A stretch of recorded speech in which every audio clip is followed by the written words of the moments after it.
எங்கள் மீது அதிக அக்கறையும் அன்பும் கொண்ட பரம தகப்பனே,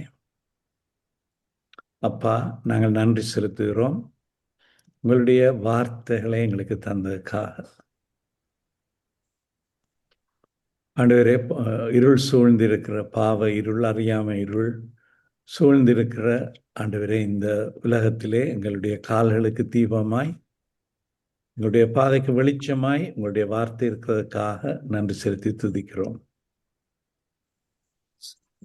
இந்த நாளிலே உங்களுடைய வார்த்தையை குறித்து நாங்கள் தொடர்ந்து கற்றுக்கொள்கிற பொழுது, உங்களுடைய வார்த்தை நாங்கள் இன்னும் நேசிக்க, உங்களுடைய வார்த்தையை இன்னும் அறிந்து கொள்ள, உங்களுடைய வார்த்தையை பற்றி கொள்ள, உங்களுடைய வார்த்தை சொல்லுறபடி நடக்க, உங்களுடைய வார்த்தையாலே நாங்கள் தொடர்ந்து போஷிக்கப்பட எங்களை வழிநடத்துங்கள் சுவாமி.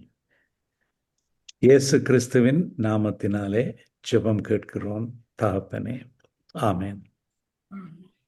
நாங்கள் இன்று பரிசுத்த வேதாமத்திலிருந்து நாங்கள் வேதாம அறிமுகம் என்கிற இந்த தொடரை நாங்கள் கற்றுக்கொள்ளுகிறோம். அதில் சில விடயங்களை நாங்கள் பார்ப்போம். இந்த ஆண்டவருடைய வார்த்தை எங்களுக்கு ஒரு ஆகாரமாக இருக்குது. எங்களுக்கு தெரியும், ஆகாரம் எங்களுடைய சரீரத்துக்கு ஆகாரம் அவசியம். ஆகாரம் இல்லாமல் நாங்கள் உயிர் வாழ முடியாது. உணவு, நாங்கள் ஒரு வேளைக்கு 3 வேளையாவது குறைஞ்சது நாங்கள் உணவு உட்கொள்ளுகிறோம். அப்போ இந்த உணவு எங்களுக்கு மிக அத்தியாவசியம். நாங்கள் இயேசு கிறிஸ்துவை எங்களுடைய இரட்சகராக கர்த்தராக ஏற்றுக்கொள்வதற்கு முன்னர் எங்களுக்குள்ளே ஆவிக்குரிய ஜீவன் இல்லை. ஆவிக்குரிய ஜீவன் எங்களுக்கு இல்லாதபடியால் எங்களுக்கு ஆவிக்குரிய ஆகாரம் பற்றி அதிகம் கரிசனை இல்லை. அது எங்களுக்கு ஆவிக்குரிய ஆகாரத்தை பற்றி நாங்கள் யோசிக்கிறது இல்லை. ரட்சிக்கப்படாதவர்கள் ஆண்டவருடைய வார்த்தையை குறித்து, அதால் போஷிக்கப்படுறதை குறித்து யோசிக்கிறது இல்லை. நாங்கள் எபேசியர் 2ஆம் அதிகாரம் 1ஆம் வசனத்தை வாசித்தால், எபேசியர் 2ஆம் அதிகாரம் 1ஆம் வசனம் சொல்லுகிறது, அக்கிரமங்களினாலும் பாவங்களினாலும் மரித்தவர்களாயிருந்தவங்கள உயிர்ப்பித்தார். நாங்கள் ரட்சிக்கப்பட முன்பு எங்களுக்குள்ளே ஆவிக்குரிய ஜீவன் இல்லை. நாங்கள் அக்கிரமங்களினால பாவங்களினால மரித்தவர்களாக இருந்தோம். அதனால் நாங்கள் ரட்சிக்கப்படைக்கல, நாங்கள் ஆவிக்குரியவர்களாக மறுபடியும் பிறக்கல, நாங்கள் எங்களுக்கு புதிய ஜீவனை பெற்றுக்கொள்ளுகிறோம், ஆவிக்குரிய ஜீவன். அப்போ தான் நாங்கள் மறுபடியும் பிறக்கிறோம், ஆவிக்குரியவர்களாக ஆவிக்குரியவர்களாக நாங்கள் மாற்றப்படுகிறோம். நாங்கள் ஆவிக்குரியவர்களாக நாங்கள் பிறக்கிற பொழுது, ஆவிக்குரிய பிறப்புங்களுக்கு ஏற்படுகிற பொழுது, அந்த ஆவிக்குரிய மனுஷனுக்கு ஆவிக்குரிய போஷாக்கு, ஆவிக்குரிய உணவு அவசியம். எங்களுடைய சரீரத்துக்கு எவ்வளவு உணவு அவசியமாக இருக்கும். நாங்கள் பிறந்ததில் இருந்து நாங்கள் இந்த பூமியில் கடைசி மூச்சு விடும் வரை நாங்கள் சாப்பிட்டு கொண்டிருக்கிறோம். சில வேளை நாங்கள் 1 நாள் 2 நாள் உபவாசமாக இருக்கிறோம் என்று சாப்பிடாமல் இருக்கலாமே ஒழிய, ஆகாரம் இல்லாமல் தொடர்ந்து ஒரு மனுஷன் இருக்க முடியாது. பிறந்த நாளில் இருந்து மரிக்கும் வரை பூமியில் வாழ்கிற நாளெல்லாம் எங்களுக்கு ஆகாரம் அவசியம். அதே போலத்தான் நாங்கள் ஆவிக்குரியவர்களாக நாங்கள் மறுபடியும் பிறந்ததில் இருந்து நாங்கள் இந்த உலகத்தில் வாழ்கிற நாளெல்லாம் எங்களுக்கு ஆவிக்குரிய போஷாக்கு, ஆவிக்குரிய உணவு அவசியம். எங்களுடைய சரீரத்துக்கு நாங்கள் பல போஷாக்கான உணவுகளை உட்கொள்ளுகிறோம். மாச்சத்து, கொழுப்பு, புரதம், அதுகளை கனியுப்புக்கள், வைட்டமின்கள், அப்படி பலவிதமான போஷாக்கு எங்களுடைய சரீர வளர்ச்சிக்கு, சரீரத்துக்கு வேண்டிய சக்தியை பெற்றுக்கொள்வதற்கு, சரீரம் ஆரோக்கியமாக செயற்படுவதற்கு எங்களுக்கு ஒரு சமநிலையான உணவு எங்களுடைய சரீரத்துக்கு தேவை. அதே போல் ஆண்டவருடைய வார்த்தை நாங்கள் மறுபடியும் பிறந்த நாளில் இருந்து, நாங்கள் ஆவிக்குரியவர்களாக வந்த நாளில் இருந்து நாங்கள் இந்த வார்த்தையினால் போஷிக்கப்பட வேண்டியது அவசியம். நாங்கள் உபாகமம் 8ஆம் அதிகாரத்தில் 3ஆம் வசனத்தில் இந்த வசனத்தை நாங்கள் கடந்த முறையும் நாங்கள் பார்த்தோம். 8ஆம் அதிகாரம் 3ஆம் வசனத்தில், உபாகமம் 8ஆம் அதிகாரம் 3ஆம் வசனத்தில் பார்த்தால், அங்கே நாங்கள் ஆண்டவருடைய வார்த்தை எங்களுக்கு ஒரு போஷாக்காக இருக்கின்றதை பற்றி பார்க்குறோம். அதைத்தான் இயேசு பிறகு அவர் சோதிக்கப்பட்ட பொழுதும் இந்த வார்த்தையைத்தான் சொன்னார். உபாகம் 8:3 சொல்லி இருக்கு. நான் அதை வாசிக்கிறேன். உபாகமம் 8ஆம் அதிகாரம் 3ஆம் வசனம், அவர் உன்னை சிறுமைப்படுத்தி, உன்னை பசியினால் வருத்தி, மனுஷன் அப்பத்தினால் மாத்திரமல்ல, கர்த்தருடைய வாயிலிருந்து புறப்படுகிற ஒரு வார்த்தையினாலும் பிழைப்பான் என்பதை உனக்கு உணர்த்தும்படிக்கு நீயும் உன் பிதாக்களும் அறியாதிருந்த மன்னாவினாலே உன்னை போஷித்தார். அப்போ வனாந்திரத்தில் கர்த்தர் அவர்களை சிறுமைப்படுத்தினார். ஆகாரம் இல்லாத பொழுது அங்கே பசி வந்துட 10 பறந்து போக வேண்டும். பசியே ஒரு அளவுக்கு தாங்கலாம், அதுக்கு மேலே பசி வந்தால் ஒன்றும் செய்யலாம். ஆண்டவர் அப்படி மனுஷனை சிறுமைப்படுத்தி பசியினால் வருத்தி ஒரு காரியத்தை அவனுக்கு உணர்த்தி வித்தார். என்னென்றா, அவனுக்கு அப்பம் மாத்திரமல்ல, அவனுக்கு தேவனுடைய வாயிலிருந்து புறப்படுகிற ஒரு வார்த்தையும் அவசியம் என்று அவர் வானத்திலிருந்து மென்னாவினாலே அவனை போஷித்தார்னு சொல்லி இந்த வேத வசனம் சொல்லுது. அப்போ எங்களுடைய சரீரத்துக்கு ஆகாரம் அவசியம். அது அப்பம் என்று சொல்லிக்கலாம். அது எல்லா ஆகாரத்தையும் உள்ளடக்குது. அதே போல எங்களுடைய ஆவிக்குரிய மனுஷனுக்கு கர்த்தருடைய வாயிலிருந்து புறப்படுகிற ஒவ்வொரு வார்த்தையும் தேவை. இப்போ எங்களுக்கு தெரியும், கர்த்தருடைய அருளின வார்த்தை, கர்த்தருடைய வாயிலிருந்து புறப்பட்ட வார்த்தை, அதுதான் ஆதியாகமத்தில் இருந்து வெளிப்படுத்தின விசேஷம் மட்டும் எங்களுக்கு தேவனுடைய வார்த்தையாக கொடுக்கப்பட்டிருக்கு.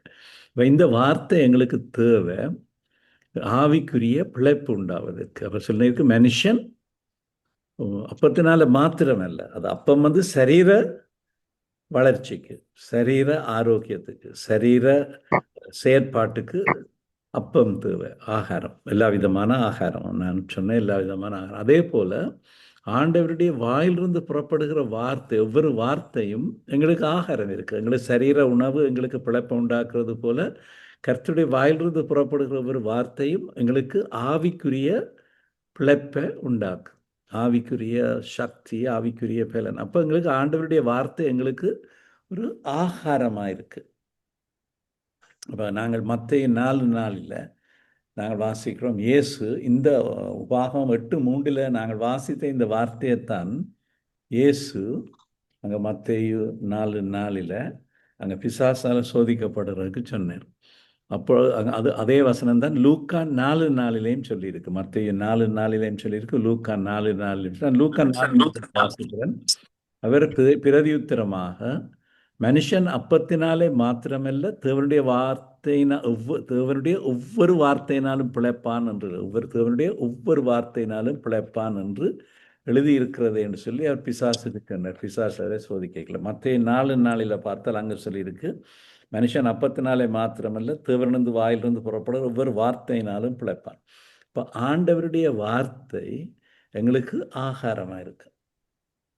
இப்போ இது எங்களுக்கு ஆவிக்குரிய ஆகாரம். அப்போ நாங்கள் ஆவிக்குரிய விதத்தில் ஆண்டவருடைய வார்த்தையால் நாங்கள் போஷிக்கப்படாவிட்டால் எங்களுடைய ஆவிக்குரிய மனுஷன் நலிவடைந்து வியாதிப்பட்டு எங்களுடைய ஆவிக்குரிய வாழ்க்கை ஒரு நிலவரம் இல்லாமல் போகலாம். பிறகு நாங்கள் ஆவிக்குரிய வார்த்தையில் சரியாக போஷிக்காவிட்டால் நாங்கள் பின்மாற்றமாக போய் பிறகு எங்களுக்கு ஆவிக்குரிய நலிவேற்பட்டு ஆவிக்குரிய ஜீவனே இல்லாமல் போக முடியும். இன்றைக்கு சிலர் பின்மாற்றமாகி ஒரு காலத்தில் பிரகாசிக்கப்பட்டு கர்த்தரை நேசித்து கர்த்தரில் அன்பாக இருந்து கர்த்தரை பற்றி கொண்ட ஆட்கள் பிறகு பின்மாற்றமாக போயிருக்கிறார்கள். அப்படி பின்மாற்றமாக போகிறதுக்கு ஒரு காரணம், அவர்கள் ஆண்டவருடைய வார்த்தையினால் போஷிக்கப்பட இல்லை போதிய அளவு. அதாவது ஆண்டவருடைய வார்த்தையால் போதிய அளவு ஆகாரம் உட்கொள்ளாட்டில் என்ன நடக்கும்? மெலிஞ்சு போயிடுவோம், பலவீனமாக போயிடுவோம், வியாதி வந்துடும். அது மாதிரித்தான் ஆவிக்குரிய ரீதியிலையும் ஏற்படுவது உண்டு. அப்போ சிலர் அந்த விதமாக பின்மாற்றமாக போய்விடுகிறார்கள். அப்போ அங்கே அது பற்றி வேதத்தில் பல இடங்களில் சொல்லியிருக்கு. அவர்களுடைய பின்னிலைமை முன்னிலைமையிலும் அதிக கேடுள்ளதாக இருக்கும் என்று. அவர்கள் திரும்பியும் ஆவிக்குரிய ஆகாரத்தை புறக்கணித்து உலக காரியங்களுக்குள்ள சிக்கொண்டு அவர்கள் அதால் ஜெயிக்கப்பட்டால் அவர்களுடைய பின்னிலைமை முன்னிலைமையிலும் கேடுள்ளதாக இருக்கும். நாங்கள் 2 பேதுரு 2:20 நாங்கள் வாசிக்கிறோம். அப்போ 2:21 20:21 வாசிக்கிறோம். அப்போ இந்த ஆகாரம் எங்களுக்கு மிக மிக அவசியம். நாங்கள் 1 பேதுரு 2:3 வாசித்தோம் என்றால் 1 பேதுரு சொல்லியிருக்கு, அங்கே இப்படிதான், நீங்கள் வளரும்படி என்று சொல்லி தோன்று, வளரும்படி புதிதாய் பிறந்த குழந்தைகளைப் போல திருவசனமாகிய களங்கமில்லாத ஞானப்பாலின் மேல் வாஞ்சியாயிருங்கள். நீங்கள் வளரும்படி, நாங்கள் வளர்றேன்டா, வளரும்படி புதிதாய் பிறந்த குழந்தைகளைப் போல திருவசனமாகிய களங்கமில்லாத ஞானப்பால். இப்போ நாங்கள் பார்க்கிறோம் குழந்தைகள், எங்களுக்கு தெரியும், எங்கள் குழந்தைகள் பிறந்திருக்கிறார்கள், வளர்கிறார்கள். ஒரு சிறு குழந்தை பிறந்த நேரத்தில் இருந்து அதுக்கு அந்த தாய் பாலூட்டி கொண்டிருக்கிறார். சிலவிட தாய்க்கு பால் இல்லைண்டா குட்டி பாலாவது ஊட்டி கொண்டிருக்கிறார்கள். அந்த பிள்ளைக்கு பால் தேவை. புதிதாய் பிறந்த பிள்ளைக்கு அதற்கு எந்த நேரமும் பால். எங்களுக்கு இந்த பிள்ளைகளுக்கு ஒன்றில் தாய் அம்மா தன்னுடைய சொந்த முளைப்பாலை கொடுப்பா, இல்லாட்டி ஏதாவது ஒரு ஃபார்முலா அப்படி இப்படின்ட்டு பல விதமான சப்ஸ்டிடியூட்ஸ் இருக்குது. தாய்ப்பாலுக்கு பதிலாக தாய்ப்பால் சிலருக்கு இல்லை என்றால் கூட பிள்ளைய பட்டினியாக இருக்க முடியாது, இந்த பாலை கொடுத்து கொண்டே இருப்பார். அந்த நேரத்துக்கு கொடுப்பார், டைம் பார்த்து கொடுப்பார். இல்லாட்டி பிள்ளை அழுது கொண்டு இருக்கும். பிள்ளைக்கு சரியாக அந்த பால் தேவை. அதுலேருந்து நான் பார்க்குறோம், ஒரு அம்மாண்ட வயிற்றுக்குள்ள இருந்த ஒரு சிறிய சிசு பிறந்து கொஞ்ச நாள்ல எப்படி எப்படி எப்படி வளர்ந்து கொண்டு போகுதுன்னு பார்க்குறோம். அதுக்கு காரணம் என்ன? இந்த பால். அது மாதிரி நாங்களும் ஆவிக்குரிய பிரகாரம் வளர வேண்டும் என்றால் நாங்கள் ஆண்டவருடைய வார்த்தையால் நாங்கள் போஷிக்கப்பட வேணும். ஆண்டவருடைய வார்த்தை தொடர்ந்து எங்களுக்கு கிடைத்து கொண்டு இருக்க வேணும், போஷிக்கப்படுறதுக்கு. அப்போ அதில் சொல்லி நீங்கள் வளரும்படி புதிதாய் பிறந்த குழந்தைகளைப் போல. அப்போ புதிதாய் பிறந்த குழந்தைகள் எப்படி பாலை வாஞ்சியாக இருக்கும், பாலத்து வாஞ்சியாக இருக்கும், டிசையர் என்று சொல்லி வாஞ்சியாக இருங்கள். புதிதாய் பிறந்த குழந்தைகளைப் போல ஞானப்பா வாஞ்சி. அந்த பிள்ளை எப்பவும் பால் கேட்டுக்கொண்டே இருக்கு, இல்லாட்டி அழுது வீறிட்டு கத்தும். இப்போ அந்த பிள்ளை எவ்வளவு வாஞ்சியாக இருக்க பாலுக்கு, அதே போல் நீங்கள் ஞானப்பாலின் மேல் இது ஞானப்பால், இது ஒரு ஆவிக்குரிய உணவு, ஞானப்பால். இதன் மேல் நீங்கள் வாஞ்சையாக இருங்கள் என்று சொல்லியிருக்கு. நீங்கள் இதில் விரும்ப வேணும். அப்போ ஆண்டவருடைய வார்த்தையில் எங்களுக்கு ஒரு விருப்பம் தேவை, அதை நாங்கள் வாஞ்சிக்கணும். இப்போ எங்களுக்கு சாப்பாடு தேவை, நாங்கள் சாப்பிட்றோம். சாப்பாடை பற்றி நினைக்கல, எங்களுக்கு சாப்பிட்றோன்ற ஒரு விருப்பம் வருது. எப்படியும் நாங்கள் சாப்பிட்டு கொண்டு தான் இருக்கிறோம், சாப்பிடாம இருக்கிறது இல்லை. சில ஏதாவது சாப்பிட்றதுக்கு எல்லா இடமும் இத்தனை விதமான ரெஸ்டாரண்ட்டுகள், உணவகங்கள் எல்லாம் இருக்கேன். ஆக்கள் போய் விதம் விதமாக சாப்பிடணும், விருப்பமாக சாப்பிடணும். இதை சாப்பிடணும், அதை சாப்பிடணும், அது சுவையாக இருக்குது, இது சுவையாக இருக்குன்னு பணத்தை செலவழித்து சாப்பிடணும். இப்போ அதே போல் நாங்கள் எங்களுடைய ஆவிக்குரிய வளர்ச்சிக்கு, ஆவிக்குரிய நல்வாழ்வுக்கு, ஆவிக்குரிய ஆரோக்கியத்துக்கு, ஆவிக்குரிய செயற்பாட்டுக்கு எங்களுக்கு ஆண்டவருடைய வார்த்தை மிக மிக மிக மிக மிக அவசியம். அப்போ தான் எங்களுக்கு தேவையான போஷாக்கு, எங்களுடைய ஆத்மாவுக்கு தேவையான போஷாக்கு, ஆத்மாவுக்கு வேண்டிய உணவு கிடைக்கும். இப்போ வேதத்தில் சில வசனங்களை நாங்கள் பார்க்கலாம், எப்படி ஆண்டவருடைய வார்த்தை ஒரு ஆகாரமாக இருக்கு. உதாரணமாக நாங்கள் எரேமியா 15ஆம் அதிகாரம் 16ஆம் வசனத்தை பார்த்தால், எரேமியா 15:16 இங்கே சொல்லியிருக்கு, உம்முடைய வார்த்தைகள் கிடைத்த உடனே அவைகளை உட்கொண்டேன் என்றிருக்கு. வார்த்தைகள் கிடைத்த உடனே அதை உட்கொண்டேன், ஐ ஏட் தெம் இருக்கு, சாப்பிட்டேன், நான் அதை சாப்பிட்டேன். உம்முடைய வார்த்தைகள் எனக்கு சந்தோஷமும் என் இருதயத்துக்கு மகிழ்ச்சியுமாக இருந்தது. உம்முடைய வார்த்தைகள் எனக்கு சந்தோஷம், இருதயத்துக்கு மகிழ்ச்சி. எங்களுக்கும் அப்படித்தான் இருக்கு. நாங்கள் ஆண்டவர்கிட்ட பிள்ளைகளுக்கு அப்பொழுதும் ஆண்டவர்கிட்ட வார்த்தையை நாங்கள் வேண்டா வெறுப்பாக வாசிக்கிறது இல்லை. நாங்கள் சாப்பிடைக்குள்ள வரணும், வேண்டா வெறுப்பாக சாப்பிட்றது இல்லை. சாப்பிடைக்குள்ள என்ன செய்கிறோம்? அதை அனுபவித்து, அதை சுவைத்து, அதை சாப்பிட்றோம். வேறு விதமான சாப்பாடு சாப்பிட்றோம், அதை நாங்கள் அனுபவித்து சுவைத்து, அதை மென்று, அதை சப்பி, அதை அரைச்சி வாயில் அதோட டேஸ்ட்டை நாங்கள் அனுபவித்து, அதோட ஃப்ளேவர், அதோட வாசனையை அனுபவித்து ஒரு நல்ல அனுபவம் சாப்பிட்றது. அது ஒரு நல்ல சாப்பாடு நல்ல சாப்பாடுங்களுக்கு பிடித்தமான சாப்பாடு, நல்ல அனுபவம். இப்போ சாப்பிடக்கல எனக்கு ஒரு சந்தோஷம் இருக்குது, இதயத்துக்கு மகிழ்ச்சியாக இருக்குது. அதான் எல்லா இடமும் போய் தேடி தேடி ஆக்கள் விதமாக சாப்பிடணும். அது நேச்சுரல், இயற்கை. அதே போல் எங்களுக்கு ஆவிக்குரிய மனுஷன், நாங்கள் மறுபடியும் பிறந்தவர்கள், பாவங்களினாலேயும் அக்கிரமங்களாக மரித்தவர்களாக இருந்தவங்களை உயிர்ப்பித்த நாளில் இருந்து ஆண்டவருடைய வார்த்தை எங்களுக்கு சந்தோஷம், இருதயத்துக்கு மகிழ்ச்சி என்றால் அதுதான் எங்களுக்கு போஷாக்கு. ஆண்டவர்கிட்ட வார்த்தையோட நேரத்தை செலவிடுகிறது எங்களுக்கு ஒரு நல்ல அனுபவம்.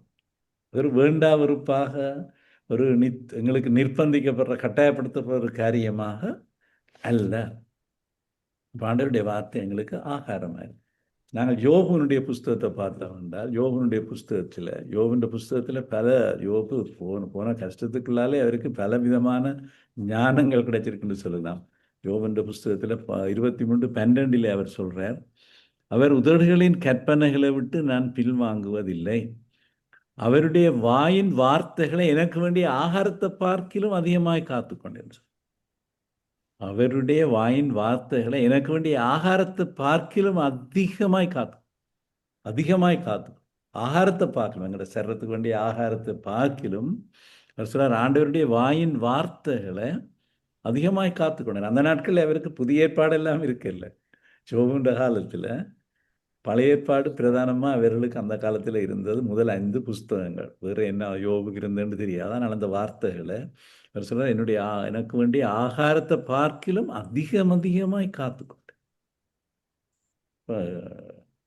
ஆகாரத்தை பார்க்கலுமே ஆண்டவற்ற வார்த்தை மனுஷன் அப்பத்தினாலே மாத்திரமல்ல, தேவனுடைய வாயிலிருந்து புறப்படும் ஒவ்வொரு வார்த்தையினாலும் பிழைப்பான இடையில இந்த வார்த்தை ஒரு ஆகாரமாக எங்களுக்கு பிழைப்பு உண்டாகும். ஆண்டவருடைய வார்த்தை இருந்தால் எங்களுக்கு போதும். ஆண்டவருடைய வார்த்தை இருந்தால் தேவன் எங்களோட இருக்கிறார். அவர் எங்களை போஷிப்பிக்கிறார், எங்களுக்கு தேவையான போஷாக்கை தருகிறார், எங்களுக்கு வேண்டிய பலனை தருகிறார், எங்களுக்கு வேண்டிய நோய் எதிர்ப்பு சக்தியை தருகிறார். அப்போ எல்லா விதத்திலையும் ஆண்டவருடைய வார்த்தை இருந்தால் அதில் பிழைப்பு உண்டாகும்.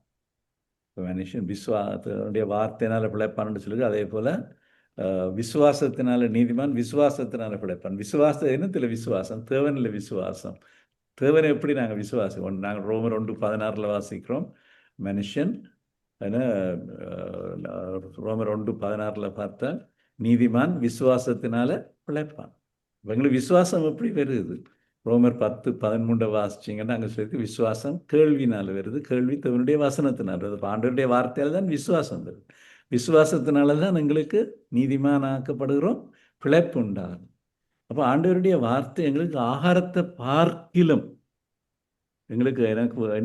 அவருடைய வாயின் வார்த்தைகளை எனக்கு வேண்டிய ஆகாரத்தை பார்க்கலாம் அதிகமாய் காத்துக்கொண்டேன். அதான் எங்கள் எல்லாருக்கும் அப்படியான ஒரு வாஞ்ச விருப்பம் எங்களுக்குள்ள இருக்க வேணும். ஆண்டவருடைய வார்த்தை அதிகமாய் காத்துக்கொண்டேன் என்று சொல்றேன்.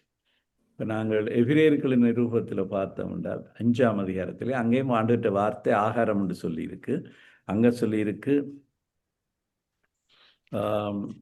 அங்கே எபிரேயர் 5:12 காலத்தை பார்த்தால் போதகராக இருக்க வேண்டிய உங்களுக்கு தேவனுடைய வாக்கியங்களின் மூல உபதேசங்களை மறுபடியும் உபதேசிக்க வேண்டியதாக இருக்கிறது. நீங்கள் பலமான ஆகாரத்தை அல்ல பாலை உண்ணத்தக்கவர்கள் ஆகிறீர்கள், உள்ளவர்கள் ஆனீர்கள். பால் உண்ணுகிறவன் 13ஆம் வசனம், பால் உண்ணுகிறவன் குழந்தையாக இருக்கிறபடினால் நீதியின் வசனத்தில் பழக்கம் இல்லாதவனாக இருக்கிறான். பலமான ஆகாரமானது நன்மை தீமை இன்னதென்று பயிற்சியினால் பகுத்துரியத்தக்கதாக முயற்சி செய்கிற ஞானேந்திரியங்களை உள்ளவர்களுக்கே தான். இப்போ இங்கேயும் அப்போ மூல உபதேசங்கள் என்று சொல்லிக்கல அடிப்படையான காரியங்கள் அது பால் போல இருக்கு. இன்னும் உங்களுக்கு இன்னும் நீங்கள் வார்த்தையில் தேற இல்லை, இன்னும் நீங்கள் பலமான ஆகாரத்தை உட்கொள்ள இல்லை.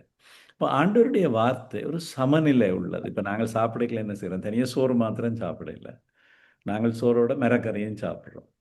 அல்லது நாங்கள் என்ன செய்கிறோம்? கடலை சாப்பிட்றோம், தோசை சாப்பிட்றோம், நாங்கள் தமிழாக்கள் சாப்பிட்ற சாப்பாடுகள், அல்லது சில மாம்சம் இறைச்சி அதில் புசிக்கிறோம், மீனை புசிக்கிறோம், பலவிதமான உணவை புசிக்கிறோம். எங்களுக்கு எல்லாம் தேவை. இப்போ எங்களுக்கு தனியாக இப்போ குழந்தை பால் தான் குடிக்குது, ஆனால் கொஞ்சம் வளர்ந்தாப்புல அதுக்கு என்ன செய்யுது? ஒரு பல ரசத்தை அறிமுகப்படுத்தினோம், பிறகு அதுக்கு சில தானியங்களை அறிமுகப்படுத்தினோம் கொஞ்சம் கொஞ்சமாக. அதுக்கு பிறகு என்ன செய்யுது? அது பிறகு சோறு கொடுக்குற, சோறு தீத்துறண்டே அது ஒரு பெரிய இது ஒரு நிகழ்வு மாதிரி சில இடங்களில் செய்யணும். அப்படி அந்த பிள்ளைக்கு ஒவ்வொரு விதமான ஆகாரத்தை அறிமுகப்படுத்தி அது பிறகு ஒரு சமநிலையான ஆகாரத்தை உண்டு அது வளர்ந்து அது ஒரு மனுஷனாகும். அதே போல் நாங்கள் ஒரு ஆவிக்குரிய மனுஷனாக வளர்றதுக்கு எங்களுடைய ஆண்டவருடைய வார்த்தை எல்லாம் தேவை. நான் ஒரு முறை ஒரு சகோதரனோட கதை கேட்கல, அவர் சொன்னார், தான் பழைய ஏற்பாட்டில் சில புஸ்தகங்கள் எல்லாம் வாசிக்கிறேன் இல்லை, அதெல்லாம் எனக்கு அதில் என்ன சொல்லிக்கிறத பார்த்தா சிரிப்பாக இருக்கு, விளங்க இல்லை, விளங்களுக்கு விளங்காமல் இருக்கலாம். ஆனால் ஆண்டவருடைய வார்த்தை எல்லாம் ஒரு நோக்கத்துக்காக இருக்கு. நாங்கள் அதை படிப்படியாக நாங்கள் அதை கற்றுக்கொள்ளணும். சிலது சில காரணத்துக்காக இருக்குது. நாங்கள் வேதாகம் முழுதையும் நாங்கள் பார்க்க வேண்டும். ஒரு குறிப்பிட்ட பகுதியை மாத்திரம் எடுத்தால், நாங்கள் தனியாக சோறு மாத்திரம் சாப்பிட்ற மாதிரி இருந்தால், நாங்கள் எனக்கு தெரியும், ஒரு முறை நான் ஒரு டாக்டர்கிட்ட போனேன். நான் அந்த டாக்டர் என்ற ஃப்ரெண்ட், அப்போ அவரோட கதைச்சு கொண்டு இருக்கிறேன். ஃப்ரெண்டுன்ற ஒரு உறவினர், அவரோட கதைச்சு கொண்டு இருக்கிறேன். அவர்கிட்ட கிளினிக்கில் ஒரு ஒரு ஒரு ஐயர், கோயில் ஐயர் வந்து ஒரு சின்ன படியனை கூட்டிகிட்டு வந்தார். வந்து சொன்னார், ஐயா இவருக்கு, இந்த டாக்டருக்கு சொன்னால், ஐயா இவருக்கு இவன் சரியான இதாக இருக்கிறான், மெலிஞ்சு போயிருக்கிறான், இவன் பிழையினமாக இருக்கிறான், இவனுக்கு நல்ல டானிக், நல்ல சத்து டானிக், விட்டமின் டானிக் எழுதி தாங்க உண்டு. அப்போ அந்த அந்த பிடியன் வந்து ஐயர்கிட்ட கோயில்லான்னு எழுதும் இருக்கிறது. அப்போ கேட்டார் ஐயர் டாக்டர், அந்த பிடியனை கேட்டால், நீ காலையில் என்ன சாப்பிட்றேன்னு. அந்த பிடியன் சொல்லிச்சு, நான் தளிசை சாப்பிட்றேன்னு சொல்லிச்சு. மத்தியானம் என்ன சாப்பிட்றது தளிசை, இரவு என்ன சாப்பிட்ற தளிசை. என்னடா அந்த கோயிலில் அந்த அர்ச்சனை செய்கிற ஆக்களுக்கு ஒரு தளிசைண்டு ஒரு சாதம் மாதிரி அப்படி ஒரு பிடிச்சி ஒரு கட்டியாக கொடுக்குறாரு. அப்போ இந்த தம்பி என்னிடம் கோயிலே இருக்கிறாள், அவர் தளிசை தான் சாப்பிட்டார். அப்போ அப்புறம் டாக்டர் அட்வைஸ் பண்ணினார், இவருக்கு நீங்கள் லக்கறி கொடுங்கோ, மிரக்கறி கொடுங்கோ, பருப்பு கொடுங்கோ. அப்படி தளிசை மாத்திரம் சாப்பிட்டு வளர இல்லாதே, தளிசை மாத்திரம் சாப்பிட்டா என்ன நடக்கும்? சரியான சும்மா வயிறு நிரம்பலாம், ஆனால் சரீரம் சரியாக செயற்படாது. சரீரத்துக்கு வேண்டிய போதுமான போஷாக்கான காரியங்கள், கனியுப்புகள், விட்டமின்கள், புரதம் எல்லாம் வராது, அதில் கிடைக்காது. கொழுப்பு எல்லாம் கிடைக்காது, சொல்ல ஒரு மாப்பொருள் மாத்திரம். அப்போ அதே மாதிரி நாங்கள் ஆண்டவருடைய வார்த்தையில் எல்லாத்தையும் நாங்கள் வாசிக்க வேண்டும். எல்லாத்தையும் நாங்கள் வாசிக்க வேணும். எல்லா பகுதியிலிருந்தும் வாசிக்க வேணும், அது தியானிக்க வேணும். நாங்கள் ஆண்டவருடைய வார்த்தை எங்களுக்கு கற்பிக்கிறதுக்கும் எங்களுக்கு ஆசிரியர்கள் இருக்கிறார்கள். ஆனால் அதே வேளையில் பரிசுத்தாவியானவர் தான், நான் சொன்னேன், சிறந்த ஆசிரியர் என்று சொல்லி. பரிசுத்தாவியானவர் தான் எங்களுக்கு போதிக்கிறவர் என்று சொல்லியிருக்கு. யோவான் 14:26 பார்த்தால் அங்கே சொல்லியிருக்கு, என் நாமத்தினாலே பிதா அனுப்ப போகிற பரிசுத்தாவியானவரே எல்லாவற்றையும் உங்களுக்கு போதித்து நான் சொன்ன எல்லாவற்றையும் உங்களுக்கு நினைப்பூட்டுவார். அப்போ அவர் தான் ஆண்டவருடைய வார்த்தையை நாங்கள் கற்றுக்கொள்வதற்கு சிறந்த ஆசான். அவர்கிட்ட கேட்கணும், ஆண்டவரே, நாங்கள் இவர் வார்த்தையும் வாசி கேட்கல, இவர் பகுதியும் வாசி கேட்கல, தியானி கேட்கல, ஆண்டவரை தான் கேட்கணும், எங்களுக்கு இதில் இருக்கிற சத்தியத்தை விளங்க பண்ணுங்கள் என்று. ஆனால் சில வேளை நாங்கள் உலகத்தில் வேதாகமத்தை எங்களுக்கு வியாக்கியானம் பண்ணி தரக்கூடிய, அதில் விளக்கங்களை சொல்லக்கூடிய நல்ல ஆசிரியர்கள்ட்ட உதவியையும் நாடலாம். and அவர்களுக்கும் ஏதோ வெளிப்பாடை பெற்று பரிசுத்தாவியானவரிடத்தில் அவர்கிட்ட சமத்திலிருந்து கற்று அவர்கள் பெற்றுக்கொண்ட உபதேசங்களை, சத்தியங்களை எங்களுக்கு அவர்கள் எடுத்து சொல்லுகிறார்கள். இப்போ நாங்கள் பார்த்தோம், ஒன்று ஆண்டவருடைய வார்த்தை எங்களுக்கு ஆகாரம். அதாவது சரீரத்தில் எப்படி எங்களுக்கு ஆண்டவருடைய வார்த்தை எங்களுக்கு ஆகாரம், சாப்பாடு, நாங்கள் சாப்பிட்ற உணவு எங்களுக்கு போஷாக்கு, சக்தி, பலன், ஆரோக்கியத்தை தருதோ, நோய் எதிர்ப்பு சக்தியை தருதோ, எங்களை காத்து கொள்ளுதோ, எங்களை வளரச் செய்தோ, அதே போல் ஆண்டவருடைய வார்த்தை எங்களுடைய ஆவிக்குரிய மனுஷனுக்கு வேண்டிய போஷாக்கு, ஆகாரத்தை எங்களுக்கு தருது. அப்போ இது ஒரு மிக முக்கியமான விஷயம். அடுத்த நான் உபாகமத்தில் இருந்த ஒரு வேத பகுதியை நான் இன்னும் ஒரு ஆண்டவற்ற வார்த்தை வேதாகம அறிமுகத்தில் இஸ்ரேல் ஜனங்களுக்கு கொடுக்கப்பட்ட இந்த கட்டளை, உபாகமத்தில் இருக்கிற கட்டளையை நான் 6ஆம் அதிகாரத்தில் நாங்கள் அங்கே சொல்லப்பட்ட இந்த வார்த்தை, நான் முதல்ல உபாகமம் 6ஆம் அதிகாரத்தில் முதல் 3 வசனங்களை வாசிக்கிறேன். நீ உன் தேவனாகிய கர்த்தருக்கு பயந்து உயிரோடு இருக்கும் நாளெல்லாம் நீயும் உன் குமாரனும் உன் குமாரத்தையும் நான் உனக்கு விதிக்கிற அவருடைய எல்லா கற்பனைகளையும் கட்டளைகளையும் கைக்கொள்ளுகிறதுனாலே உன் வாழ்நாள் நீடித்திருக்கும்படி நீங்கள் சுதந்திரிக்க போகிற தேசத்திலே கைக்கொள்வதற்காக உங்களுக்கு போதிக்க வேண்டும் என்று உங்கள் தேவனாகிய கர்த்தர் கற்பித்த கற்பனைகளும் கட்டளைகளும் நியாயங்களும் இவைகளே. இஸ்ரவேலே, நீ நன்றாயிருப்பதற்கும் உன் பிதாக்களின் தேவனாகிய கர்த்தர் உனக்கு சொன்னபடி பாலும் தேனும் ஓடுகிற தேசத்தில் நீ மிகவும் விருத்தி அடைவதற்கும் அவைகளுக்கு செவி கொடுத்து அவைகளின்படியே சாவதானமாயிரு. அப்போ இதில் நாங்கள் இந்த வார்த்தையில் பார்க்கிறோம், ஆண்டவருடைய வார்த்தை, ஆண்டவர் எங்களுக்கு தந்த கட்டளைகள், கற்பனைகள், நியாயங்கள். இவற்றை என்னத்துக்கு ஆண்டவருடைய வார்த்தை எங்களுக்கு தந்திருக்கு? அதை கைக்கொள்றதுக்காக.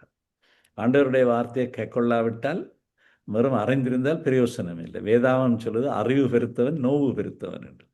இன்னொரு இடத்துல வேதாகம் சொல்லுது அறிவு இருமாப்பை உண்டாக்கும், அன்போ பக்தி விருத்தியை உண்டாக்கும். அப்போ அறிவு மாத்திர போதாது. ஆண்டவருடைய வார்த்தையால் நாங்கள் போஷிக்கப்படுகிறோம். அதே வேளையில் அது எங்களுக்கு ஆகாரமாக இருக்குது. அதே வேளையில் ஆண்டவருடைய வார்த்தை எங்களுக்கு அது ஒரு கற்பனை கட்டளையாக இருக்குது. அதை கைக்கொள்றதற்காக சொல்லி இந்த இதில் கைக்கொள்ளுகிறதுனாலே இப்போ ஆண்டவருடைய வார்த்தை எங்களுக்கு கொடுக்கப்பட்டிருக்கு, அதன்படி செய்கிறதுக்கு என்ன சொல்லுதோ அதை செய்கிறது தான் பிரதானம். இப்போ நீயும் தேவனாகிய பல வசனங்கள் இருக்குது. நாங்கள் குறிப்பிட்ட இந்த 3 வசனங்களை இப்போ பார்க்குறோம். அங்கே சொல்லியிருக்கு, நீ உயிரோடு இருக்கும் நாளெல்லாம் அப்படி இருக்கு, நீ கற்பனைகளை நான் உனக்கு விதிக்கிற, இது மோசை மூலமாய் தேவன் பேசின வார்த்தை. அவருடைய எல்லா கற்பனைகளையும் கட்டளையும் கைக்கொள்ளுகிறதுனால, இப்போ அவருடைய வார்த்தை கைக்கொள்ளுகிறதுனால எங்களுக்கு என்ன நடக்கும்னு அங்கே சொல்லியிருக்கோம். ஒன்று, உன் வாழ்நாள் நீடித்திருக்கும்படி. இப்போ நாங்கள் எங்களுக்கு நல்ல ஆயுள், அப்போ ஆரோக்கியமான சரீரம் இருந்தால்தான், நோய் நொடி இல்லாமல் இருந்தால்தான், நாங்கள் எங்களுடைய சரீரம் எல்லாம் சரியாக செயற்பட்டால்தான் நாங்கள் வாழ்நாள் நீடித்திருக்கும். பெஞ்சலுக்கு வாழ்நாள் நீடித்திருக்கும்படி. அப்புறம் 3ஆம் வசனம், இஸ்ரவேலே நீ நன்றாயிருப்பதற்கு, நீ சொல்லியிருக்கு, நீ மிகவும் விருத்தி அடைவதற்கு 3ஆம் வசனத்தில். அப்போ வாழ்நாள் நீடித்திருப்பதற்கு, நீ நன்றாயிருப்பதற்கு, பிறகு நீ மிகவும் விருத்தி அடைவதற்கு, அவைகளுக்கு செவி கொடுத்து அவையின்படி செய்ய சாவதானமாக இருக்கு. இப்போ முக்கியம், ஆண்டவருடைய வார்த்தையை நாங்கள் உட்கொள்ளுகிறோம், அதை நாங்கள் போஷிக்கிறோம். யோபு சொல்கிறார், என்னுடைய ஆகாரத்திலும் பார்க்க அதிகமாக நான் அதை விரும்புகிறேன். அங்கே பேதுரு எழுதுகிறார், புதிதாய் பிறந்த குழந்தைகளைப் போல திருவசனமாகிய களங்கமில்லாத ஞானப்பாலின் மேல் வாஞ்சியாக இருங்கள். வாஞ்சி, அதை விரும்புகிறது ஆண்டவருடைய வார்த்தையை, அதை நேசிக்கிறது, அதால் போஷிக்கப்படுகிறது. என்ற மனுஷன் அப்பத்தினால மாத்திரமல்ல, தேவனுடைய வாயிலிருந்து புறப்படும் ஒவ்வொரு வார்த்தையினாலும் பிழைப்பான்னு சொல்லிக்கல. வார்த்தையை நாங்கள் அறிந்து கொள்ளுகிறது மாத்திரமல்ல, அறிவு மாத்திரமல்ல, வார்த்தை எங்களுக்கு கொடுக்கப்பட்டிருக்கிறது. என்ன சொல்ல, எல்லா கற்பனைகளையும் கட்டளையும் கை கொள்ளுகிறதினால, அது மிக முக்கியம். வார்த்தை எங்களுக்கு கொடுக்கப்பட்டிருக்கு, அதன்படி நாங்கள் நடக்கிறதுக்காக. என்ன வார்த்தை எல்லாவற்றிலையும் ஒரு பிரயோகம் இருக்குது, ஒரு நடைமுறை செய்முறை எங்களுக்கு இருக்குது. வார்த்தை எங்கேயும் ஒரு வார்த்தையை நாங்கள் அப்போ நாங்கள் வாசிக்கிற இந்த வார்த்தை கூட என்ன சொல்லுது, நீ இந்த வார்த்தைகளை நீ உயிரோடு இருக்கும் நாளில் நீ, உன்னுடைய குமாரன், உன்னுடைய குமாரத்தி, இந்த எல்லா நான் உனக்கு விதிக்கிற அவருடைய எல்லா கற்பனைகளையும் கட்டளையும் கைக்கொள்ளுகிறதுனால. இப்போ எங்களுக்கு வார்த்தை கொடுக்கப்பட்டிருக்கு, அதன்படி சீவிக்கிறது. 10 கற்பனைகள் கொடுக்கப்பட்டிருக்கு, அதன்படி நடக்கிறது. வேதாகமத்தில் இருக்கிற எல்லாம் கட்டளைகள், கற்பனைகள், நியாயங்கள் எல்லா இடத்துலையும் நான் இப்போ பல வசனங்கள் இருக்குது, முன்னுக்கு பின்னுக்கு எல்லா இடமும் இருக்குது. இப்போ நாங்கள் உதாரணமாக உபாகம் 5:32 பார்த்தால், உங்கள் தேவனாய கர்த்தர் உங்களுக்கு கற்பித்தபடியே செய்ய சாவதானமாயிருங்கள், வலதுபுறம் இடதுபுறம் சாயாதிருப்பீர்களாக. அங்கே அடுத்து சொல்லி 33வது, நீங்கள் சுதந்திரிக்கும் தேசத்திலே பிழைத்து சுகித்து நீடித்திருக்கும்படி உங்கள் தேவனாய கர்த்தர் உங்களுக்கு விதித்த வழிகள் எல்லாவற்றிலும் நடக்க கடவீர்கள். அங்கே சொல்லி நீங்கள் பிழைத்து சுகித்து நீடித்திருப்பதற்கு உங்களுக்கு விதித்த வழிகளிலெல்லாம் நடக்க கடவீர்கள். இப்போ கர்த்தர் உங்களுக்கு கற்பித்தபடி செய்ய சாவதானமாக கவனமாயிருங்கள், இடதுபுறம் வலதுபுறம் சாயாதிருங்கள். அப்போ எல்லா இடத்துலையும் அப்படித்தான் சொல்லியிருக்கு. வார்த்தை கொடுக்கப்பட்டிருக்கு, அதன்படி செய்கிறது. எங்களுக்கு எவ்வளவுக்கு எவ்வளவு வார்த்தை தெரியுமோ அவ்வளவுக்கு எவ்வளவு எங்களுக்கு பொறுப்பு அதிகம். என்ற வார்த்தையில் சொல்லப்பட்ட படியெல்லாம் நாங்கள் ரட்சிக்கப்பட்டது வார்த்தையை கைக்கொள்ளுகிறதுனாலே அல்ல, நாங்கள் ரட்சிக்கப்பட்டது ஆண்டவருடைய கிருபையினால். அவரிடத்துல வந்து அவரை விசுவாசித்து அவரை ஏற்றுக்கொண்டு நாங்கள் மனம் திரும்பின பொழுது அவர் எங்களுடைய பாவங்களை எல்லாம் மன்னித்து எங்களுடைய வாழ்க்கையில் வந்தார், எங்களுடைய வாழ்க்கையை மாற்றினார், வாழ்க்கையின் போக்கையே மாற்றினார். ஆனால் அதில் இருந்து இப்போ எங்களுக்கு இருக்கிற பொறுப்பு என்னென்றால், ஆண்டவருடைய வார்த்தையால் நாங்கள் அனுதினமும் அன்றாடம் நாங்கள் போஷிக்கப்பட வேணும். போஷிக்கப்பட்டு இந்த வார்த்தையை நாங்கள் உட்கொள்ள வேணும். உட்கொள்கிற எண்ணத்துக்காக, அதன்படி செய்கிறக்கா, அதன்படி நடக்கிறக்கா. அப்போ தான் எங்களுடைய வாழ்நாள் நீடித்திருக்கும். அப்பொழுதுதான் நாங்கள் நன்றாயிருப்போம். அப்போ தான் நாங்கள் மிகவும் விருத்தி அடைவோம். இப்போ ஆண்டவருடைய வார்த்தை எங்களுக்கு கொடுக்கப்பட்டது, அதன்படி நாங்கள் ஜீவிக்கிறதுக்காக. அது ஒரு ஒரு வாழ்க்கையை வாழ்வதற்கான ஒரு வழிகாட்டி, ஒரு அறநெறி. நாங்கள் இதை செய்ய வேணும். இப்போ நாங்கள் எங்களுடைய வாழ்க்கையில் எந்த காரியத்திலையும் ஆண்டவருடைய வார்த்தை எங்களுக்கு என்ன கற்பிக்குது என்பதை நாங்கள் நன்றாக அறிந்து கொள்ளணும் தெளிவாக. நாங்கள் வேதத்தை படிக்கிறதுனுடைய நோக்கம் அதை நாங்கள் அதன்படி நடக்கிறதுக்கு. அப்போ இயேசு கூட மிகவும் தெளிவாக சொன்னார் அவருடைய மலை பிரசங்கத்தில். நாங்கள் மத்தேயுவில் வாசிக்கிறோம், மத்தேயு 7ஆம் அதிகாரத்தில் வாசித்தால் ஏழுன்னு மற்ற 7ல் நாங்கள் வாசித்தால் ஆண்டவர் சொல்கிறார், 2 காரியத்தை சொல்கிறார். ஒன்று சொல்கிறார், ஆகையால் நான் 24 மற்ற 7 24 ஆகையால் நான் சொன்ன இந்த வசனங்களை கேட்டு இவைகளின்படி செய்கிறவன் இவனோ என்று சொல்லியிருக்கு 24. அடுத்தது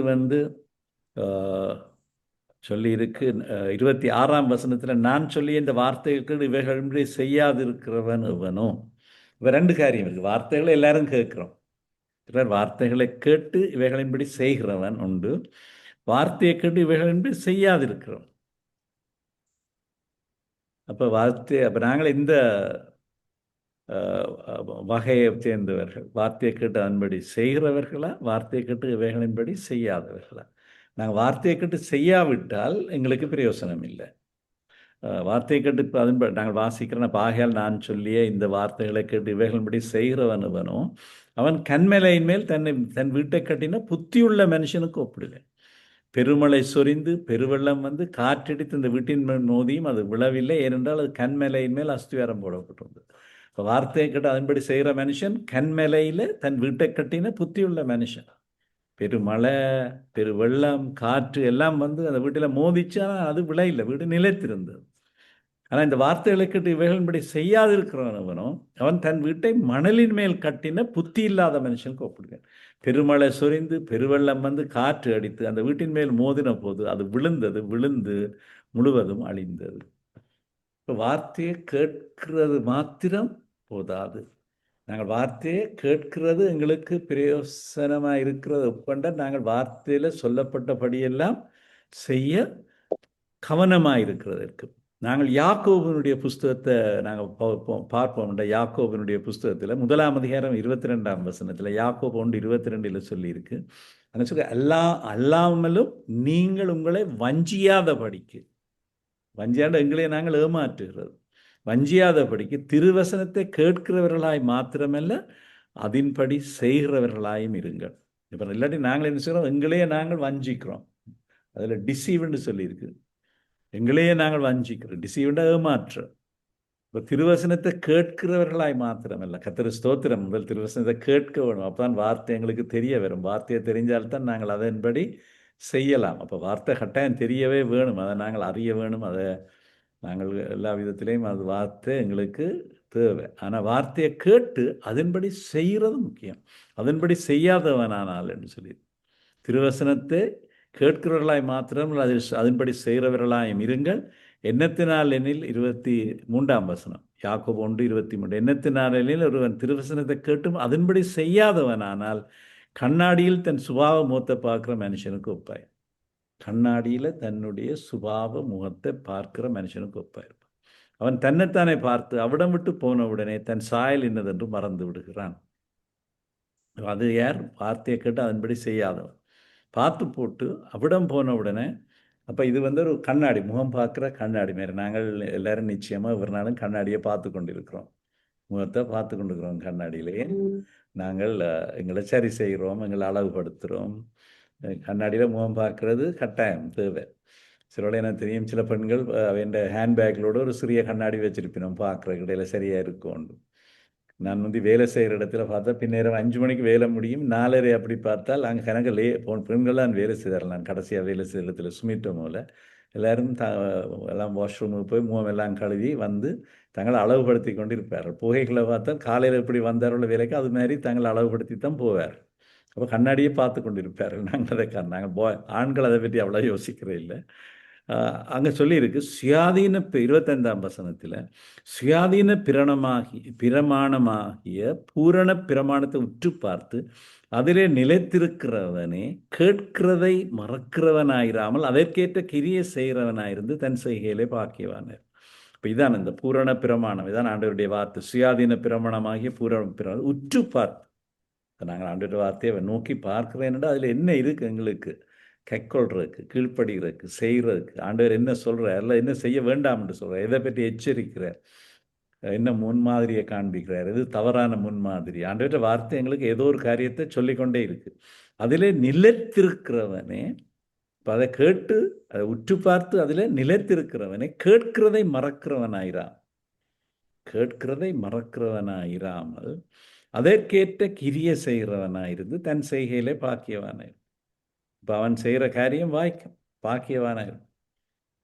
இப்போ நாங்கள் போன முறை முதல் முறை இந்த வசனத்தை பார்த்தோம். சங்கீதம் ஒன்றில் அங்கே சொல்லியிருக்கு அப்படி, அவருடைய கர்த்தருடைய வேதத்தில், சங்கீதம் ஒன்றில் நான் முதல் பகுதியை சொல்லலை, கர்த்தருடைய வேதத்தில் பிரியமாயிருந்து அவருடைய வேதத்தில் தியானமாயிருக்கிற மனுஷன் பாக்கியவான். அவன் தான் செழிப்பா இருப்பான். அவன் நீர்க்கால் ஓரமாய் நடப்பட்டு தன் காலத்திலே தன் கனியை தந்து இலையுறாது இருக்கிற மரத்தை போல் இருப்பான். அவன் செய்வதெல்லாம் வாய்க்கும். யார் சும்மா ஆக்கள் சொல்ல அவன் செய்வதெல்லாம் வாய்க்கும் உண்டான்னு, அதுக்கு ஒரு நிபந்தனை இருக்கு. ஆண்டவருடைய வார்த்தையில எத்தனையோ ஆசீர்வாதங்கள் நிபந்தனையோட கூடிய என்னண்டு, ஆண்டவருடைய வார்த்தையில பிரியமாயிருந்து இரவும் பாலும் அதுல தியானமாயிருக்கிற மனுஷன் அவன்தான் செழிப்பா இருப்பான்.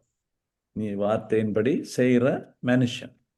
அப்போ வார்த்தையை எங்களுக்கு வார்த்தையை எவ்வளவுக்கு எவ்வளவா கேட்குறோமோ, வார்த்தை என்ன சொல்லுது அதை செய்கிறது, அதன்படி செய்கிற, அதன்படி வாழ்கிற, அதன்படி எங்களோட வாழ்க்கையை அமைத்துக் கொள்வது மிக மிக முக்கியம். ஆண்டவருடைய வார்த்தை என்னன்னு சொல்லிக்கல நாங்கள் அது மெட்டாக்களுக்குத்தான் சொல்லியிருக்கு, அது எங்களுக்கு சொல்ல இல்லை என்று சொல்லக்கூடாது. இப்போ கர்த்தர் வார்த்தை எங்களுக்கு தந்தது ஒரு நோக்கத்துக்காக. நாங்கள் இன்னும் நிறைய ஆண்டவர்கிட்ட வார்த்தையில் பார்க்கலாம். எங்களுக்கு ஆண்டவர்கிட்ட வார்த்தையால் தான் எங்களோட வாழ்க்கையில் எல்லாம் நடந்திருக்கு. நான் என்னுடைய வாழ்க்கையை பின்னோக்கி பார்க்கல, எனக்கு என்னுடைய வாழ்க்கையில் எப்படி ஒரு மாற்றம் ஏற்பட்டது, எப்படி நான் ரட்சிக்கப்பட்டு எப்படி ஆண்டவர்கிட்ட வார்த்தையை நேசிக்க ஆரம்பித்தேன்ன்றதுக்கு ஒரு காரியத்தை நான் சொல்ல விரும்புகிறேன். என்னுடைய வாழ்க்கையில் நடந்தேன். நான் மொரட்டுவ பல்கலைக்கழகத்தில் படித்து கொண்டிருக்கிறேன். அப்போ ஒரு எக்ஸாம் வரப்போது, அந்த 75ஆம் ஆண்டு நவம்பர் மாதம். நாங்கள் 72ஆம் ஆண்டு எங்களோட படிப்பை ஆரம்பித்தாங்களே. அப்போ இது எங்களோட 4வது வருஷம் படிப்பு. 76ஆம் ஆண்டு தான் எங்களுக்கு படிப்பு முடிஞ்சது. அப்போ இங்கே அப்போ அந்த டைம் நான் முக்கியமான எக்ஸாம் படிக்கிறதுக்காக, அப்போ ஃப்ரெண்ட்ஸோடு சேர்ந்து படிக்கிறதுக்காக ஹாஸ்டலில் போயிருந்தேன் நான். அதுக்கு முதல் அங்கே அம்மாவும் என் தங்கச்சி தம்பி நான் 4 பேரும் ஒரு சின்ன வீடு எடுத்திருந்தேன். நாங்கள் அங்கே அவை இருக்கணுமா, நான் அவையை விட்டுட்டு ஹாஸ்டலில் போயிருந்தது. என்னடா வேறான ட்ராவல் பண்ணி கொண்டிருக்கையில் அது தெய்வரில் இருந்து ஃப்ரெண்ட்ஸோடு இருந்து படிக்கிறதுக்கு எக்ஸாமுக்கு. அப்போ எங்களுக்கு ஸ்டடி லீவ், எக்ஸாமுக்கு இப்போ படித்து கொண்டிருக்கிறேன். எக்ஸாம் வரப்போது. அப்போ அந்த டைமில் என்னோட ரூம்மேட்டாக இருந்தவர், அது அவர்கிட்ட அப்பாயின்மெண்ட், அவர் நியமிச்சார் அப்படின்னு. என்னோட ரூம்மேட்டாக இருந்தவர் ஒரு கிறிஸ்தவர், ஒரு விசுவாசி. அவருக்கு பேர் தாமஸ் ஞானேந்திரா, யாழ்ப்பாணத்தை சேர்ந்தவர். அப்போ அவர்கிட்ட மேசையில் எப்பொழுதும் பைபிள் இருக்கு. எங்களுக்கு ஒரு அறைக்குள்ள 2 பேர். அப்போ அவர் எதிரெதிர் பக்கமாக 2 மேசை இருக்குது, பிறகு இடையில கட்டில் இருக்குது, பிறகு பின்னால் பெரிய ஒரு கபட் இருக்குது, ஒரு கதவு இருக்குது ஒரு பக்கம், மற்ற பக்கம் ஒரு பால்கனி இருக்குது. அதை ஒரு ரூமில் 2 பேர். வேறு தான் என் ரூம்மேட். அப்போ நான் அங்கே போய் ஹாஸ்டலுக்கு போய், அவர் என்னோட படித்து கொண்டிருக்கார். இப்போ 4வது வருஷம் மட்டும் நாங்கள் உண்டாதான் படிச்சுக்கொண்டிருக்கிறோம் எங்களோட பேச்சில். இப்போ அவர்கிட்ட மேசையில் பைபிள் இருக்குது. இவரை நான் பார்க்குறோம், எக்ஸாமுக்கு படிக்கிறோம், சிலோட நாங்கள் கொஞ்சம் பேர் சேர்ந்து எல்லாம் படிப்போம் டிஸ்கஸ் பண்ணி. இவர்கிட்ட மேசையில் ஒரு நாளும் பைபிள் வாசிப்பார் கட்டாயம். முழங்கால காலையில் நான் நித்திரையால் எழும்பைகளே பார்த்தா சிலோட முழங்கால இருந்து ஜெபிச்சு கொண்டிருக்கு. இப்போ இந்த பைபிளை இவர் வாசிக்கிறத பார்த்துட்டு எனக்கு தெரியும், இது பைபிள், இது கிறிஸ்தவர்களுடைய புஸ்தகம். எனக்கு ஆனாலும் இந்த பைபிளை அவர் அவ்வளோ வாசிக்கிறாரு, இந்த பைபிளை என்ன சொல்லுதுன்னு பார்க்கணுன்னு இருப்பார். அது English Bible, king James version மொழிபெயர்ப்பு, அதான் பழைய மொழிபெயர்ப்பு. அப்போ அவர் சிலோட அவர் இல்லாத நேரம் பார்த்து இந்த பைபிள் எடுத்து நான் பார்க்க துவங்கினேன். இதில் என்ன சொல்லியிருக்கு, இவரோட வாசிக்கிறார், இது கிறிஸ்தவர்களுடைய புஸ்தகம்னு தான் தெரியும்.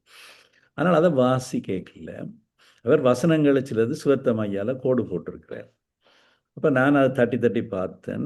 சில இடங்களில் கணக்கு கோடு போட்டிருக்கு. அப்போ அது முக்கியமான பகுதியாக இருக்கணும், கணக்கு கோடு போட்டிருக்கின்ற. அது யோவான் எழுதின சுவிசேஷம், காஸ்பல் ஆஃப் ஜான். அப்போ அதில் கணக்கு கோடு போட்டிருக்கு. அப்போ அதை வாசித்தேன். அதை வாசிக்கல தான் ஆண்டவர்கிட்ட வார்த்தை தான் எனக்கு என்னோட பேசினேன். இப்போ நான் முதல் பல வசனங்களை வாசித்தேன். அதில் உதாரணமாக நான் வாசித்த ஒரு வசனம், For God so John 3:16, யோவான் 3:16, For God so loved the world that he sent his only begotten Son, that whosoever believes in him should not perish but have everlasting life. இப்போ தேவன் தம்முடைய ஒரே பேரான குமாரனை விசுவாசிக்கிறவனுவனோ அவன் கெட்டு போகாமல் நித்திய ஜீவனை அடையும்படிக்கு அவரை தந்தருளை விளவாய் உலகத்தில் அன்பு கூர்ந்தார். நீண்ட வசனம். அது கெட்டு போகாமல். இப்போ நான் இதை வாசிக்கல, ஹூசோவர் பிலீவத் இன் ஹிம், அவரை விசுவாசிக்கிறவன் இவனோ. அப்போ ஹூசோஎவர் பிலீவத், அது பழைய இங்கிலீஷ். ஹூசோஎவர் பிலீவத் என்று இப்போ அப்படி எழுதுற இல்லை, பிலீவ்ஸ் என்று சொல்கிறேன். அப்போ பிலீவத். இப்போ நான் பார்த்தேன் என் பேரை போடுறேன், சிதம்பர பிள்ளை பிலீவ்ஸ் இன் ஹிம். சிதம்பர பிள்ளை believeth in him, he doesn't need to perish. நான் கெட்டு போக வேண்டியதில்லை. என்னுடைய வாழ்க்கையை பற்றி எனக்கு திருப்தி இல்லை. நான் செய்யக்கூடாத காரியங்களை செய்து கொண்டிருக்கிறேன், செய்ய வேண்டிய காரியங்களை செய்யலை, ஒரு குழப்பமான சூழ்நிலை. ஆனால் இதை வாசிக்கல, நான் கெட்டு போயிருக்கிறேன்னு தான் நான் உணர்ந்தேன். இப்போ நான் விசுவாசித்தால் நான் கெட்டு போக வேண்டியதில்லை. நான் கெட்டு போகிறோமா, இங்கிலீஷில் பெரிஷண்டா அழிஞ்சு போகிற மாதிரி.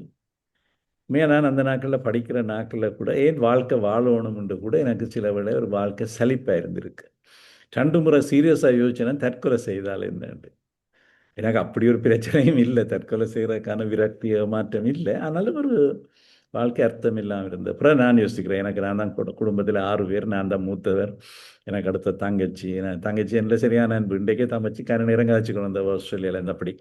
தங்கச்சி என்ன சரியான அன்பு, தம்பி மேல் சரியான அன்பு. அப்போ நான் தச்சலாக ஏதாவது செய்து போட்டேன் என்றால் அவே சரியாக துக்கப்படுவினமே என்று சொல்லி நான் அப்படி ஒன்றும் செய்ய விரும்பவில்லை. அந்த அப்படி வாழ்க்கையில் ஒரு பிடிப்பில்லாமல் இருந்தேன். நான் இன்ஜினியரிங் படிக்கிறேன், ஒரு இன்ஜினியராக வேற போகிறேன், அப்படியெல்லாம் இருக்குது.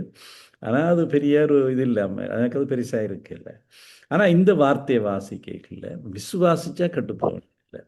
அப்புறம் சொல்லியிருக்கு, தேவனுடைய he that hath the son hath life, he that hath not the son hath not the life and the wrath of God abideth in him என்று சொல்லியிருக்கு கடைசியாக. தேவனுடைய குமாரனை உடையவன் ஜீவனை உடையவன், தேவனுடைய குமாரன் இல்லாதவன் ஜீவன் இல்லாதவன், தேவனுடைய கோபம் அவன் மேல் நிலை நிற்கும். அப்போ நான் தமிழில் வாசிக்கலை. அந்த காலம் தான் தமிழ் பைபிள் வாசித்தது நான் ரட்சிக்கப்பட்டு ஒரு கொஞ்சம் காலங்கள், சில வருஷங்களுக்கு பிறகு தான். அப்போ இங்கிலீஷ் பைபிள் தான், அது கிங் ஜேம்ஸ் வெர்ஷன் தான் வாசித்தது. அதுவும் லிவிங் பைபிளும் வாசிச்சிருக்கிறேன். அப்போ இதை வாசிச்சுட்டு இவர்கிட்ட போய் கேள்விகள் கேட்டேன். என் ஃப்ரெண்டு, என்ன இப்படி சொல்லியிருக்கு, இதுன்ற அர்த்தம் என்ன, ஏன் இப்படி சொல்லியிருக்கு, இது என்னென்று கேள்விகள் கேட்டேன். உங்களோட பைபிளை வாசித்து பார்த்தேன்னு இப்படி எல்லாம் சொல்லியிருக்கு. அப்போ அவர் சும்மா சில பதில்கள் சொன்னார். அப்புறம் நான் கூட பைபிளை பற்றி கேட்க சொன்னார், இப்போ இது சீரியஸான நேரம், எக்ஸாமுக்கு படிக்கிற நேரம், இப்போ நீங்கள் பைபிளை வாசிக்க வேண்டாம், படிப்போம், எக்ஸாம் முடிய எல்லா டைம் இருக்குது தானே என்று. அப்போ எக்ஸாம் முடிஞ்சது ஒரு வெள்ளிக்கிழமை. சனிக்கிழமை அவர் என்ன ஒரு வாலிபர் கூட்டத்துக்கு கூட்டிகிட்டு போனார். அங்கேயும் ஒரு சகோதரன், வாலிபர் கூட்டம் எனக்கெல்லாம் புதுசாக இருந்தது, ஒரு கிறிஸ்தவ கூட்டத்துக்கு நான் போயில்லை. அப்போ அங்கே வாலிபர்களுடைய பல நிகழ்ச்சிகள் நடந்தது, வாலிபருக்குரிய நிகழ்ச்சிகள். எனக்கு அதை விட பிடிக்கவும் இல்லை, சிலது விளையாட்டுக்கள் அதெல்லாம். ஆனால் பிறகு எல்லாம் முடிஞ்சாப்புல அதை நடத்தின சகோதரன் அவர் என்னோட, அப்போ இவர் அறிமுகப்படுத்தி வச்சார், தாமஸ். அவருக்கு என்ன அவர் வந்து கூட்டிகிட்டு போனார், விஜயா லேக்கம்கேன்னு சொல்லி. கொழும்பில் அவர் ஒரு சார்ட்டர்ட் அக்கௌண்டன்ட். அவர் தான் அந்த கூட்டத்தை நடத்துகிற பொறுப்பானவர். அவர் தான் அன்றைக்கு செய்தியெல்லாம் கொடுத்தவர். அப்போ அவர் கேட்டார், கொஞ்சம் இருந்து கதைப்போம்ண்டார். உண்டு சொன்னார். அவர் எனக்கு நல்ல வடிவாக சுவிசேஷன் செய்தியை எடுத்து சொன்னார், விளக்கமாக சொன்னார். ஞாயிற்றுக்கிழமை முதல் ஒரு சர்ச்சுக்கு போனேன்னு. அங்கே என்னுடைய ஃப்ரெண்ட் போகிற சர்ச், அது இலக்கம் 4 6வது ஒழுங்க கொள்ளுப்பிட்டியால், பாஸ்டர் கோல்டன் தான் பாஸ்டர். சர்ச்சுக்கு போனேன். 75ஆம் ஆண்டு நவம்பர் மாதம். நான் நினைச்சிருக்கையில் நான் ஒரு கிறிஸ்டியனாக வருவேன் வாழ்க்கையில் என்று. நான் நினைச்சிருக்கையில் ஒரு கிறிஸ்தவ விசுவாசியாக வந்து ஒரு நாளைக்கு ஒரு ஊழியக்காரனாக வருவேன், வார்த்தையை போதிக்கிற ஒரு ஊழியக்காரனாக வருவேன் என்று கூட நான் நினைச்சிருக்கையில். ஆனால் இந்த ஆண்டவருடைய வார்த்தையோடு எனக்கு கிடைச்ச இந்த எக்ஸ்போஷர், வார்த்தையை பார்க்க, கேட்க, அதை வாசிக்க எனக்கு ஒரு வாய்ப்பு கிடைச்சது, என்னுடைய வாழ்க்கையே முழுமையாக மாற்றிட்டு, வாழ்க்கைன்ற போக்கே மாறிட்டு. இப்போ அது நடந்து இப்போ 50 வருஷம் ஆயிட்டு, 80 வருஷத்துக்கு மேலே, கர்த்தருக்கு ஸ்தோத்திரம். அப்போ நான் என்னத்தை சொல்கிறேன்னா, வார்த்தை பேசுகிற வார்த்தை, தேவன் பேசுகிறவர். வார்த்தை எங்களை போஷாக்க இருக்குது, வார்த்தைப்படி நாங்கள் செய்ய வேணும், வார்த்தை எங்களுக்கு வழிகாட்டியாக இருக்குது, வாழ வேண்டிய வழியை எங்களுக்கு காண்பிக்குது. வார்த்தை என்ற பல அம்சங்கள் இருக்குது. இப்போ ஒன்று, வார்த்தை எல்லாருக்கும் கிடைக்க வேணும், அதுதான் முக்கியம். இப்போ எனக்கு அது கிடைச்சது என்னுடைய நண்பர் மூலமாக. தேவன் ஒரு வாய்ப்பு ஏற்படுத்தினார். என்னோட படித்தாக்கள் தமிழாக்கள், யாழ்ப்பாணத்தை சேர்ந்தாக்கள் 48 பேர். இப்போ ஹாஸ்டலில் அந்த நேரம் கனவேர் ஹாஸ்டலில் தான் இருந்தோம் நாங்கள். அந்த எக்ஸாம் டைமில் ஹாஸ்டலில் இல்லாதவர்கள் கூட ஹாஸ்டலில் டெம்பரரியாக வந்து அட்மிஷன் எடுத்து இருந்த நாங்கள். ஏனென்றால் எல்லாரமாக சேர்ந்து சந்தேகங்களை ஒருவரோட கேட்டு ஒருவர் சேர்ந்து இரவு பகலாக படிப்பு தான் அந்த நாட்களில். எங்களுக்கு வேறொரு வேலையும் இல்லை, இரவிலையும் லேட்டாக வந்து படிப்போம். பிறகும் நித்திரோண்டாலும் எங்களுக்கு திரும்பியும் எடுத்து படிப்போம். எங்கேயும் போகிறதில்லை அந்த நாட்களில். ஒரு நேரம் ஷேவ் எடுக்கிறது இல்லை, தலைமை வெட்டுறதில்லை, ஒன்றுக்கு நேரம் இல்லை, எல்லாம் படிப்பு தான். ஏன்டா அவ்வளோ கணக்க படிக்க இருக்கு. அப்போ ஆனால் அப்படியான ஒரு சூழலில் வார்த்தையை வாசிக்கிறதுக்கான ஒரு வாய்ப்பை ஆண்டவர் எனக்கு ஏற்படுத்தி தந்தார். அது என்னால் அந்த ஃப்ரெண்டே மறக்க முடியாதவர் என்றால் அவர் அந்த நாளில் இருந்து என்ன கடைசி வரை வழி நடத்தினார். அவர் இப்போ 2024 ஆண்டு கத்தருக்குள்ளே நித்திரை அடைந்துட்டார். 2024 டிசம்பர் மாதம் அவருடைய மரணம் எனக்கே பெரிய கஷ்டமாக இருந்தது. ஆஸ்திரேலியாவில் மெல்பர்னில் அவருடைய மரணத்துக்காக நான் இங்கே பாயிண்ட் இருந்து கொழும்புக்கு போய் ஃப்ளைட் எடுத்து அவருடைய மரண வீட்டில் கூட கலந்து கொண்டேன் நான். ஏனென்றால் அவ்வளவுக்கு எனக்கு அவர் என்னுடைய வாழ்க்கையில் மிக மிக முக்கியமானவர். என்னோட அவர்கிட்ட பைபிளை நான் வாசித்தது மாத்திரமில்லை, அவர் என்ன தொடர்ந்து வழிநடத்தி சத்தியத்துக்குள்ளே வேரூன்றி நிலைத்திருக்கு மட்டும் அவர் எனக்கு ஒரு என்ன ஒரு சீஷனாக உருவாகிறதுக்கு மிக மிக முக்கிய பங்காற்றினவர். என்னுடைய ஒரு நண்பர், ஒரு ஆருயிர் நண்பர் என்று அவரை சொல்லலாம். இப்போ அவருடைய மனைவி பிள்ளைகள் ஆஸ்திரேலியாவில் இருக்கணும். இப்போ கிட்டடியில் யாழ்ப்பாணம் வந்து அவர்களை சந்தித்து கதைச்சோம், நானும் மனைவியும் அவரோட சாப்பிட்டோம் போய். என்னுடைய வாழ்க்கையில் மறக்கலாம். என்னுடைய வாழ்க்கையில் வார்த்தையை எனக்கு அறிமுகம் செய்து வச்சவர் அவர். இப்போ நான் என்னதை சொல்கிறேன், எங்களுக்கும் ஒரு பொறுப்பு இருக்குது. இந்த வார்த்தை தான் எங்களுக்கு ஜீவனை தருது. இந்த வார்த்தையால் தான் நாங்கள் மறுபடியும் பிறக்கிறதே வார்த்தையால். நான் அந்த பகுதியை நான் இந்த வசனங்களை இன்றைக்கு எடுத்து சொல்ல இல்லை. நாங்கள் மறுபடியும் பிறக்கிறதே வார்த்தையால். நாங்கள் பாவங்களினால், அங்கே எபேசியர் 2:1 சொன்ன மாதிரி, பாவங்களினாலேயும் அக்கிரமங்களினாலேயும் மரித்திருந்தவர்களாய் உங்களை அவர் உயிர்ப்பித்தார். அப்போ எங்களுக்கு ஜீவன் உண்டானதே வார்த்தையால். பிறகு வார்த்தை தான் எங்களுக்கு ஆகாரமாக இருக்கு. வார்த்தை தான் எங்களை வழிகாட்டியாக இருக்கு. வார்த்தை தான் எங்களை சரியான வழியில் வழி நடத்துது. நாங்கள் வார்த்தையை பற்றி பல விடயங்களை, முக்கியமான விடயங்களை பார்த்தோம். அது எங்களுக்கு இன்றைக்கு நாங்கள் பிரதானமாக பார்த்தது ஆகாரம். அது எங்களுக்கு போஷாக்கு, அது எங்களுக்கு பெலன், சக்தி எல்லாம் அதில் எங்களுடைய சரீரத்துக்கு உணவோட அவசியமோ அதிலும் பார்க்க அதிகமாக அவசியம். என்ற மனுஷன் அப்பத்தினாலே மாத்திரம் அல்ல என்று சொல்லி உபாகம் 8:3 வாசித்தோம். அதை இயேசு மத்தேயு 4:4, லூக்கா 4:4 இயேசு திரும்பவும் சொன்னதை எழுதி இருக்கு வாசித்தோம். அப்போ மாத்திரம் இல்லை, வார்த்தை எங்களுக்கு இருந்தால் பிழைப்பு உண்டா. வார்த்தை தேவனுடைய வாயிலிருந்து புறப்படும் ஒவ்வொரு வார்த்தையும் எங்களுக்கு அவசியம். இப்போ நாங்கள் வார்த்தையை இன்னும் அதிகமாக நேசிக்கணும். நான் ஏன் இதை சொல்கிறேன்டா, இன்றைக்கு சில விசுவாசிகள், எங்களுடைய ஆவிக்குரிய சபையில் இருக்கிற விசுவாசிகள் நல்லா துதிப்பார்கள், ஆராதிப்பார்கள், ஜெபிப்பார்கள். ஆனால் வார்த்தையை அவர்கள் போதிய அளவு இடப்படுறது இல்லை, நேரம் செலவழிக்கிறது இல்லை, முக்கியத்துவம் கொடுக்கறது இல்லை. மற்ற கிறிஸ்தவர்களும் பல வேளையில் வார்த்தை சொல்கிறதை அறிந்தாலும் வார்த்தையின்படி நடக்கிறது இல்லை. எல்லா காரியத்திலையும் சிலரோட உண்மை இல்லாதவர்களாக இருக்கிறார்கள், பொய் பேசுகிறவர்களாக இருக்கிறார்கள், கபட தந்திரமாக காரியங்களை செய்கிறவர்களாக இருக்கிறார்கள், பொறாமைப்படுறவர்களாக இருக்கிறார்கள், பெருமை உள்ளவர்களாக இருக்கிறார்கள். இப்போ வார்த்தை இதெல்லாம் சொல்லியிருக்கு. என்ன வார்த்தையின்படி ஜீவித்தால் நாங்கள் பார்த்தோம், இஸ்ரவேலில் நீ நன்றாயிருப்பதற்கு என்று சொல்லியிருக்கு, நீ விருத்தி அடைவதற்கு, உன்னுடைய வாழ்நாள் நீடித்திருப்பதற்கு. அப்போ அங்கே உபாகம் 6 பார்த்தோம், முதல் 3 வசனங்களில் எப்படி நாங்கள் விருத்தி அடையணும், நன்றாக இருக்கணும், வாழ்நாள் நீடித்துக்கொண்ட வார்த்தையின்படி ஜீவிக்கணும். அதான் இதெல்லாம் உங்களுக்கு கொடுக்கப்பட்டிருக்கு. அதன்படி அதை கைக்கொள்றக்கு கடைசியாக ஒரு வசனத்தை திரும்ப உங்களுக்கு நினைப்பூட்டி நான் உங்களுக்கு இன்றைய வேலையை முடிவுக்கு கொண்டு வர விரும்புகிறேன். இயேசு சொன்னார், ஒருவன் என்னிடத்தில் அன்பாயிருந்தால் அவன் என்னுடைய வசனங்களை கைக்கொள்ளுவான் என்று சொன்னார். அப்போ நாங்கள் அவரிடத்தில் அன்பாயிருந்தார், அப்போ நாங்கள் அவரிடத்தில் அன்பாயிருக்கிறோம் என்று எப்படி தெரியும்? நாங்கள் அவற்றை வசனத்தை கைக்கொள்றதுனால. இயேசு சொன்னார் யோவான் 14:21, என் கற்பனைகளை பெற்றுக்கொண்டு அவைகளை கைக்கொள்ளுகிறவனே என்னிடத்தில் அன்பாயிருக்கிறான்.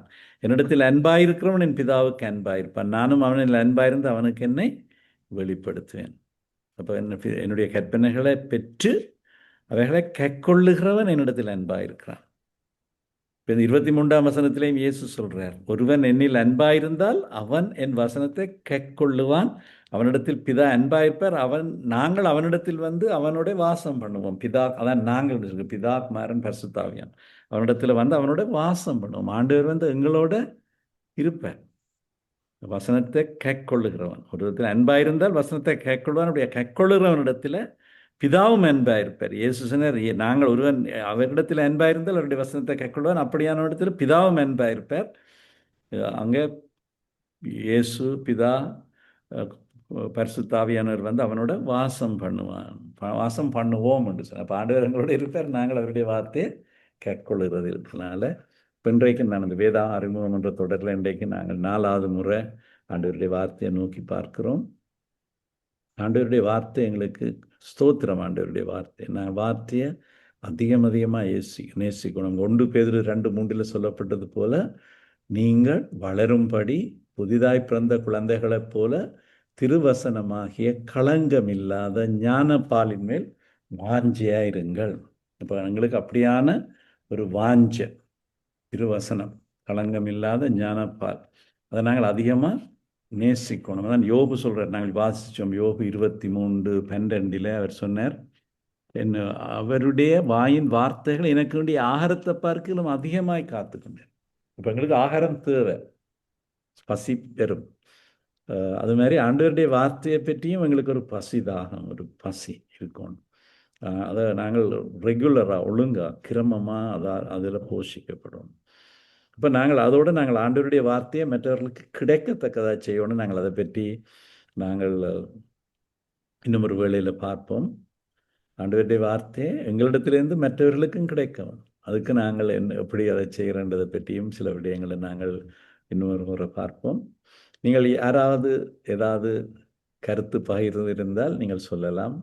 ஏதாவது நான் சொன்னதோட இந்த தலைப்போடு சேர்ந்து ஏதாவது சொல்ல விரும்பினால் நீங்கள் இந்த வேளையில் பகிர்ந்து கொள்ளலாம். இன்னும் ஒரு 5 நிமிஷம் இருக்குது எங்களுக்கு.